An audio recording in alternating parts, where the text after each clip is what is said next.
Hey guys, welcome back to the channel. তো মৌসুমী সোনা পাপা আর আমি আইলাম আগরতলা গতকালকে। তো আজকে যেহেতু বুদ্ধ পূর্ণিমা, ভাবলাম যে একটু গুরুদেবের আশ্রমের মধ্যে হওয়া যাক।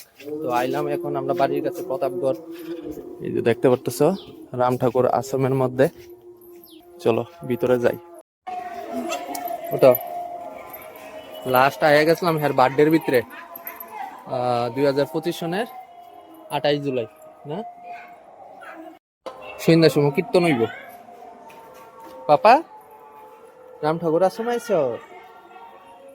ওই দেখো ঢুল ঢুল। পাপা ফটো দাও, ফটো।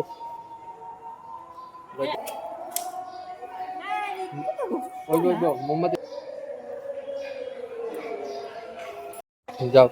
ঠাকুর নম দাও, ঠাকুর নম দাও, ঠাকুর নম দাও। ওঠাও। জয় রাম। তিলক তিলক দিয়েছিল, কি তা করছো তোমার মুখটা? নম দাও। আমরা এখন আইলাম এদিকে ধূপকাঠি মোমবাতি জ্বালানোর লিগা। আর এর মুখের অবস্থাটা দেওয়া, এর মা আরে তিলক দিয়েছিল, কি তা করছে?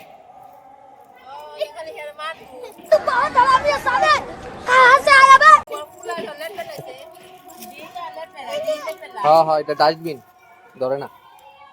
আয়া আয়া ধূপকাঠি মোমবাতি ধরে গা। মাতা আর এটা হচ্ছে কামধনু মাতার বাচ্চাটা। এটা মাতারা এলো ঘরের মধ্যে তালা দিয়ে রাখছে আর এটার বাইকে রাখছে।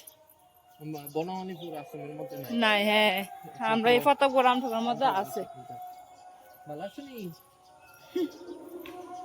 ঠাকুর নম দাও।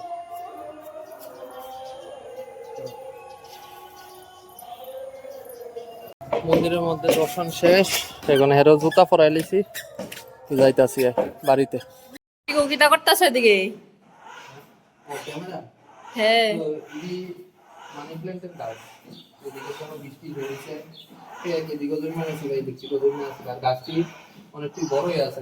গাছটি এমন আসলে এটা দিয়ে সেটা ভিড়া ভিড়া সেটা হ্যাঁ লট লট লট কিটা লট কিরা কাটটা ফেলা দিছি, কাটটা সেটা একটু কাটটা দেখতে সেটা আগে দিলে ঠিক করে।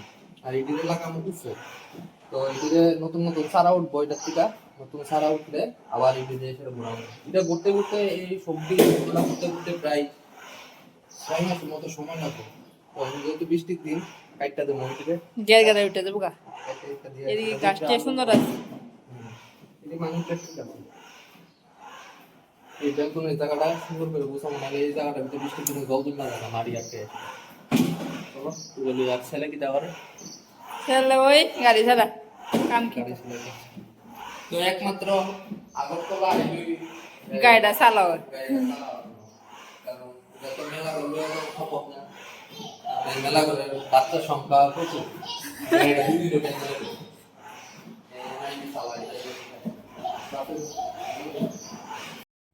মেলা ঘর বাড়িতে থাকতো আয়ুষ রিমুভ করে, এখানে এসে থেকে 3 ডাবল দুষ্টামি করে, কারণ তার জন্মটা এই জায়গাতে আসলো, বুঝে। এই দেখো ঝাড়ু লয়ে সেটা কিতা করতেছে। মেলা করতো ঝাড়ু লুকাইলে রাখতাম, এদিকে গাড়ি টাড়ি সবকিছু। আর খাটটারে দেওয়া হয় কি করছে, কিছুক্ষণ আগে মাত্র খাটটা গুছানো হয়েছে। আর এদিকে বলটা। তো অলরাইট গাইস, আজকের ব্লগটা এই পর্যন্তই থাকুক, দেখা হবে আরেকটা নতুন ব্লগের মধ্যে। সবাই শুভরাত্রি, থ্যাংক ইউ, জয় হিন্দ।